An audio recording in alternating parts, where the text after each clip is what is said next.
Yo, yo, yo, what's up there, YouTube, internet family, whoever stumbles by this video because there's weed in the title.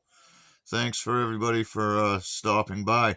I normally try to give updates on the news I got related to cannabis and cannabis legalization, but I thought rather than flood my timeline, I would do this short video so that you guys can just keep up to date. I'm going to encourage you to go to norml.org, NORML.org,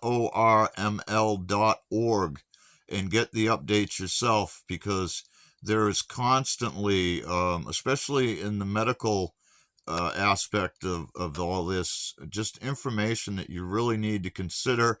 And if you clicked on this because you oppose cannabis, I'm going to have to assume that you really don't know a goddamn thing about it because there's no reason not to use it yourself, actually, for many, many reasons. Now, you can abuse it, sure, but it'll cost you a lot of money to do that. You'll have to, and you'll probably still end up better off. Anyway, let's go through the headlines. Special thanks to NORML for these updates. First thing we could read about: analysis. Few changes in patients' cognitive performance following their use of medical cannabis products. A lot of people will hear about cannabis as an alternative for medical needs, but they won't research it or they won't even try it because they think it's going to make them dumb. I can assure you that that's not the case. It really isn't. Not at all. So if you have some medical issues and you want to know more about that, again, norml.org, you can check out that info. Oh, and they'll tell you this is a big one. Now, for those that don't know, fathered 3 children with the same mother, very close in age, about a year apart each. But they will tell you that if you smoke pot, boy, your sperm isn't going to work right. Well, my ex-wife would argue with you about that. So here we go. A study: cannabis use has no significant adverse impact on sperm mobility. So in other words, it is going to swim to the place that it needs to swim to. Okay, some more news.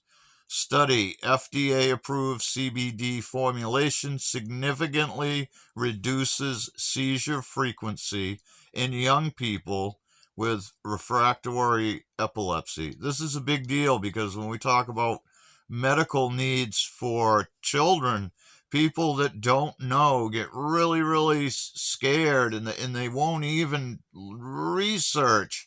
Most won't. Some do, and shout out to those parents who just do whatever it takes to make sure their kids are healthy and taken care of. So go check that out. Let's see. We'll see if there's any more here. There's some action alerts.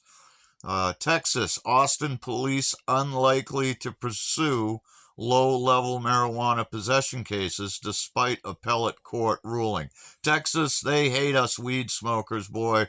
That good old boy state. They'd rather see you smoking the meth and other drugs that some of the sheriffs have been known to help get across the border. You want to close the border, you might want to close some of your police departments. What else do we have? That's about it for the week. Anyway, everybody, do your research. Don't believe the bullshit. And big shout out to norml.org. These guys have been fighting, I think, over 40 years to inform and defend and educate everybody and everything related to cannabis. So support their work. Share it with your friends.